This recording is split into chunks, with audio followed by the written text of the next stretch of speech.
Students, आज हम लोग पढ़ने वाले हैं जंतु एवं जनन का प्रक्रिया कैसे होता है मानव में। सबसे इम्पोर्टेंट क्वेश्चन आप लोगों को करवाने वाला हूँ मैं।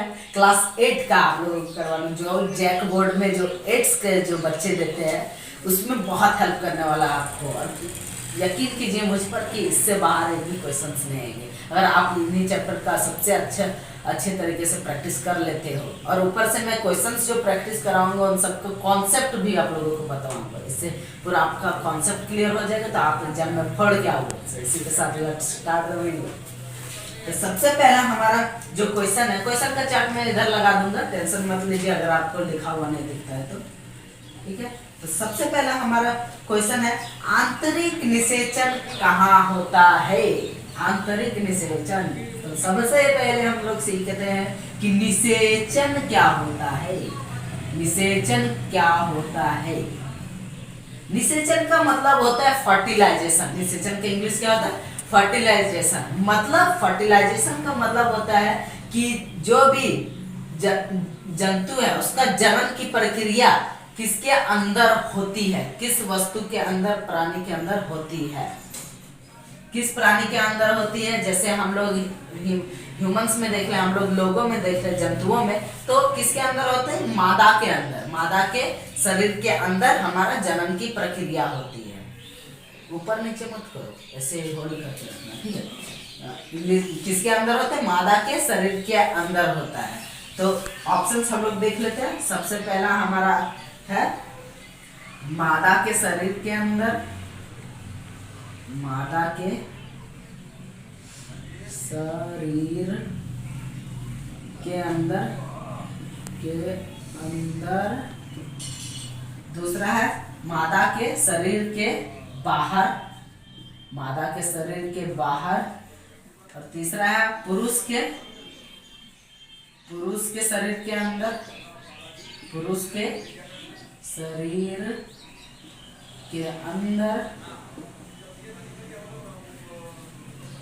और चौथा है पुरुष के शरीर के बाहर।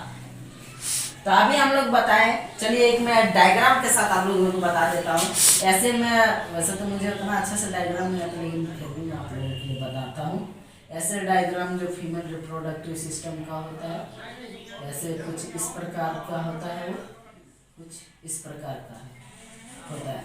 और यहाँ से लेकर यहाँ तक जो है अंडा यहाँ पर बनता है, अंडाणु, इसको अंडकोश बोलते हैं। और इधर से जो अंडा होता है फैलोपियन ट्यूब के सहारे, इधर से इधर अंडा बनने के बाद इधर निषेचन के प्रक्रिया के दौरान इधर अंडा जाके इसके यहाँ पर आ जाता है।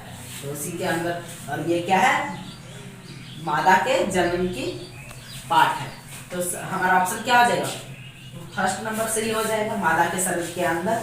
चलिए, तो अब हम आते हैं अपना दूसरा नंबर क्वेश्चन में। दूसरा नंबर क्वेश्चन क्या है? सबसे दूसरा नंबर क्वेश्चन, हाइड्रा की जनन क्या होती है? हाइड्रा की जनन क्या होती है? सबसे पहले आप लोग दिखाते हैं हाइड्रा की जनन कैसे होती है। हाइड्रा कुछ एक प्राणी होता है जिसके अंदर ग्रीन टाइप का दिखता है, कुछ इस प्रकार का होता है वो। और उसके अंदर जो जनन की प्रक्रिया होती है, पहले वो इसके अंदर साइड से एक ऐसे निकलता है। उसी प्रक्रिया को हम लोग क्या बोलते हैं?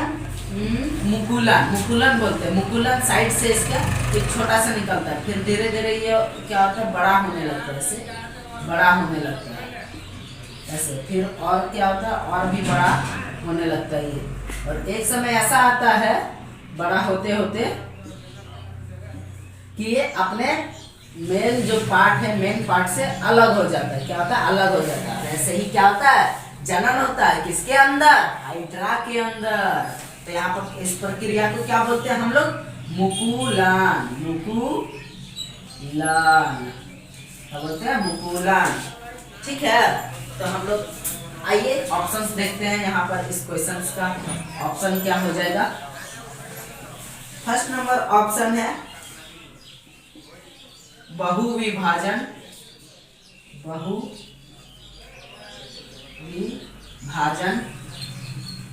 बहुविभाजन सेकंड हो जाएगा हमारा मुकुलन, थर्ड हो जाएगा हमारा खंडन, थर्ड हो जाएगा हमारा खंडन, और फोर्थ हो जाएगा द्विविभाजन। फोर्थ क्या हो जाएगा?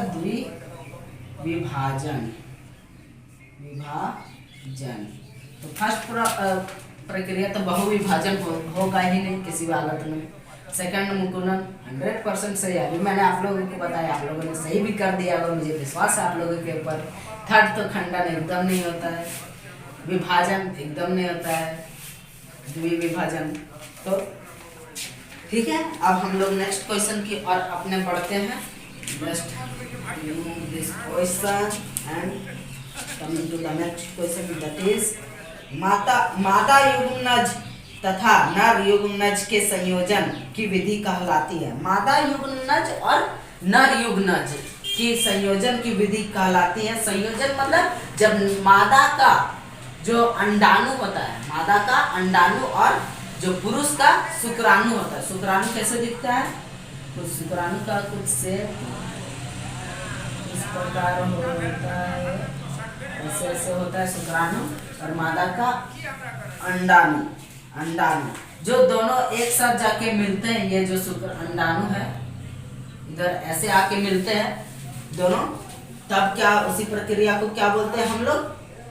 जब संयोजन बोलते हैं। क्या बोलते हैं? संयोजन। जब संयोजन होता है तो यहाँ पर क्वेश्चन में क्या पूछा है? जब यही संयोजन होता है तो इस संयोजन की प्रक्रिया को क्या बोलते हैं हम लोग? सबसे फर्स्ट है कोई ऑप्शन युग्मनज, युग्मनज, युग्मनज। सेकंड है हमारा निषेचन, सेकंड क्या है? निषेचन। थर्ड है हमारा परागण, परागण, परागण, परागण। और फोर्थ में हमारा इनमें से कोई नहीं, इनमें से कोई नहीं। तो हम लोग ऑप्शन देखते हैं। युग्मनज 100% नहीं होगा। निषेचन क्या बोले? निषेचन की प्रक्रिया होती है फीमेल के बॉडी के अंदर, हमारे जो मादा के अंदर है उसके अंदर क्या होता है? निषेचन की प्रक्रिया मतलब फर्टिलाइजेशन होती है। तो ये सही हो जाएगा। परागण एकदम नहीं, कोई नहीं तो होबे नहीं करेगा, एक तो हो गया है। तो चलिए हम लोग अपना नेक्स्ट क्वेश्चन पर आते हैं। हमारा फोर्थ नंबर क्वेश्चन है, वो है कि एक युग्मनज में पाने जाने वाले केंद्रकों की संख्या। सबसे पहले देखते हैं युग्मनज क्या होता है। जो हमारा ये मादा जो है अपना अंडाणु ये क्या प्रसारित करती है, उसको क्या बोलते हैं?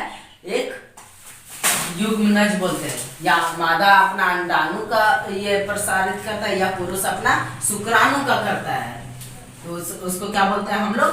युग्मनज बोलते हैं। तो हम लोग देखते हैं कि युग्मनज तो एक ही होता है ना, चाहे मादा हो या नर, दोनों एक ही निकलता है।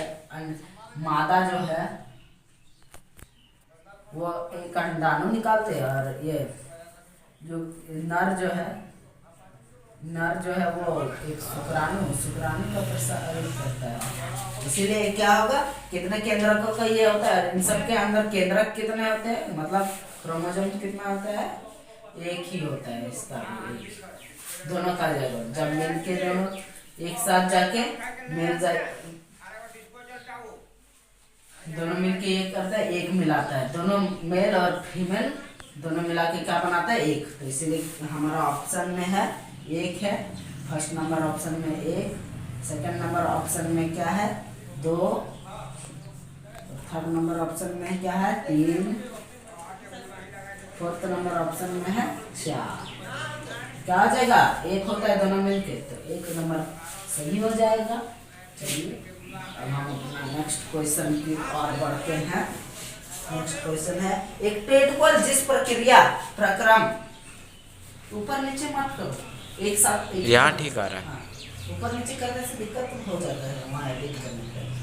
एक टेडपोल जिस प्रक्रिया प्रक्रम द्वारा वयस्क मेढक के रूप में विकसित होता है उसे क्या कहा जाता है? एक टेडपोल जिस प्रक्रम द्वारा वयस्क होता है, मतलब एक टेडपोल है उसका वयस्क होता है, वह है उसको क्या बोलते हैं हम लोग? तो सबसे पहला है हमारा निषेचन। निषेचन तो एकदम होगा नहीं टेंटपोल के अंदर। दूसरा में क्या हो जाएगा हमारा कायांतर। कायांतरण। कायांतरण। तीसरा क्या हो जाएगा हमारा रोपण। क्या हो जाएगा रोपण। चौथा हो जाएगा मुकुलन। मुकुलन भी नहीं होगा और कायांतर भी नहीं होगा, सॉरी ये निषेचन भी नहीं होगा। रोपण तो एकदम होगा नहीं, रोपण तो होता ही नहीं। क्या हो जाएगा कायांतर। कायांतर बचता है इसलिए क्या हो जाएगा कायांतर। अब 6 नंबर में है द्विखंड द्वारा जनन निम्न है। द्विखंड द्वारा जनन निम्न। द्विखंड जनन क्या होता है सबसे पहले? ये जो द्विखंड जनन है वो बेसिकली अमीबा के अंदर होता है। अमीबा सूक्ष्म जीव के अंदर। इसमें होता क्या है, अमीबा पहले ऐसे रहता है, अपना जब जन्म की प्रक्रिया करता है तो धीरे धीरे इसका बीज का जो केंद्रक है वो धीरे धीरे ऐसे बढ़ाने लगता है, धीरे धीरे और इंक्रीज करने लगता है और इंक्रीज होने लगता है। अब जब एक समय ऐसा आता है कि ये दूसरा इसका केंद्रक अलग हो जाता है और ये इसका इसके साथ साथ ये भी सेपरेट हो जाता है इसका दोनों पार्ट। इसीलिए का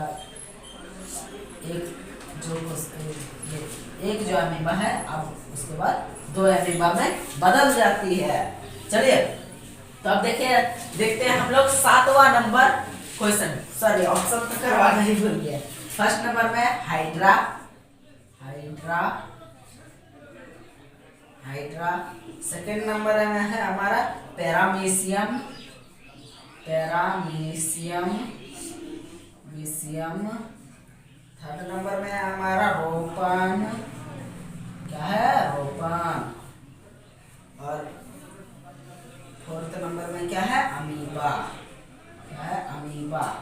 तो ऑप्शन क्या हो जाएगा? अमीबा के अंदर होता है ये तो नहीं, ये भी नहीं, ये भी नहीं। हाइड्रा के अंदर क्या होता है? याद कीजिए मुकुलन। ठीक है। पैरामीशियम और एक प्रकार का सूक्ष्मजीव होता है जो अपना सूडोपोडिया को बाहर निकाल के करता है। अब देखते हैं हम लोग 7वां नंबर क्वेश्चन। सजीवों की पीढ़ी दर पीढ़ी निरंतरता के लिए निम्न में से कौन सा प्रक्रम आवश्यक है? सजीव को पीढ़ी व पीढ़ी मतलब पीढ़ी व पीढ़ी हमारा बढ़ाने के लिए, मान लो कोई जन्म नहीं करेगा तो बढ़ेगा नहीं, वो अपना संतान नहीं बढ़ाएगा, अपना जो है आगे का परिवार नहीं बढ़ाएगा तो अपना ये दुनिया चलेगी भी नहीं। एक टाइम ऐसा आएगा कि सब लोग डेथ हो जाएंगे इस दुनिया में। इसलिए कौन सा प्रक्रिया यहाँ पर सबसे ज्यादा जरूरी है? सजीवों की पीढ़ी व पीढ़ी निरंतरता के लिए। तो सबसे फर्स्ट ऑप्शन है पाचन।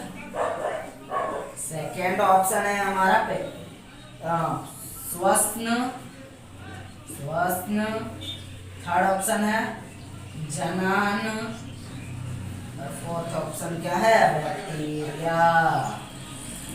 बैक्टीरिया क्या हो जाएगा सही? पाचन तो एकदम नहीं होगा। पीढ़ी व पीढ़ी बढ़ाने का बात है, जरूरी तो है पाचन, लेकिन पीढ़ी व पीढ़ी बढ़ाने का तो ये नहीं होगा। स्वास्थ्य भी नहीं होगा, सांस लेने की प्रक्रिया, ये पीढ़ी व पीढ़ी की बात है। जन्म होगा क्योंकि जन्म से ही हमारा पीढ़ी व पीढ़ी आगे बढ़ती है। बैक्टीरिया भी नहीं होगा। सही ऑप्शन हो जाएगा जनन। ठीक है, आगे हम लोग आते हैं 8 नंबर क्वेश्चन। निम्न में से कौन सा जंतु जरायुज है? निम्न में से कौन सा जंतु जरायुज है? जरायुज मतलब जो अपने, चलिए देखते हैं। फर्स्ट नंबर जरायुज में फर्स्ट नंबर ऑप्शन है मनुष्य। सेकंड नंबर ऑप्शन है मुर्गी। थर्ड नंबर ऑप्शन है कौवा और फोर्थ नंबर है परिसंचरण।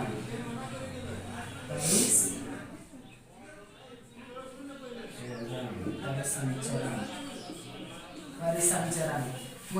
मुर्गी तो जरायुज है नहीं, कौवा भी जरायुज है नहीं, परिसंचरण नहीं है। कहा जाएगा मनुष्य। इस चैप्टर में भी मनुष्य के बारे में ऑब्वियस सी बात है कि मनुष्य के बारे में ही होगा। जरायुज की प्रक्रिया होता है जो अंडा नहीं देता। मुर्गी भी अंडा देता है, उसमें कौवा भी अंडा देता है, बतख भी अंडा देता है, इसलिए। और कौन सा अंडा नहीं देता है? ये मनुष्य। ठीक है, अब हमारा जो है 9th नंबर, जंतुओं में जनन की कितनी विधियां होती है? जंतुओं में जनन की कितनी विधियां होती है? चलिए देखते हैं। सबसे फर्स्ट नंबर ऑप्शन है हमारा 2, सेकंड नंबर ऑप्शन में है 3, थर्ड नंबर में है हमारा 4, फोर्थ नंबर में है हमारा 1। तो क्या होगा यहाँ पर क्वेश्चन क्या है? जंतुओं में जनन की कितनी विधियां होती है? जंतुओं में जनन की कितनी विधियां होती है? यहाँ पर 2 विधियां होती है। क्या विधियां? 2 विधियां। 3 तो होगी नहीं, 4 भी नहीं, 1 भी नहीं होगा। ठीक है, और हमारा जो 10th नंबर क्वेश्चन है वो है मुकुलन द्वारा जनन निम्न होता है। जनन में निम्न में होता है। मुकुलन द्वारा जनन निम्न में होता है। मुकुलन द्वारा जन्म कहाँ पर होता है? अभी मैंने क्वेश्चन में आप लोगों को बताया था। 10वां नंबर क्या होता है? याद कीजिए, क्या है वो? एमीबा होता है, फर्स्ट नंबर ऑप्शन। ना वो हाइड्रा होता है, ना वो पैरामीशियम होता है। पैरामीशियम तो क्या वो बैक्टीरिया होती है? अभी मैंने आप लोगों को बताई थी क्या होता है। इसके किसके अंदर मुकुलन होता है? अमीबा के अंदर तो होता नहीं है। किसके अंदर होता है? हाइड्रा के अंदर।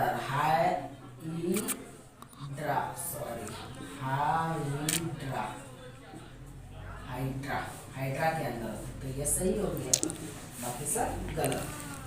ठीक है, अमीबा, एक लास्ट क्वेश्चन हम लोग कर लेते हैं। अमीबा के किस विधि द्वारा जनन होता है? अमीबा के किस विधि के द्वारा जनन होता है? अभी मैंने आप लोगों को बताया था। वो कौन सा विधि होता है? द्विविभाजन। वो अपना एक पार्ट को दो पार्ट में डिवीजन कर देता है, मतलब विभाजन कर देता है। क्या हो जाएगा? द्विविभाजन।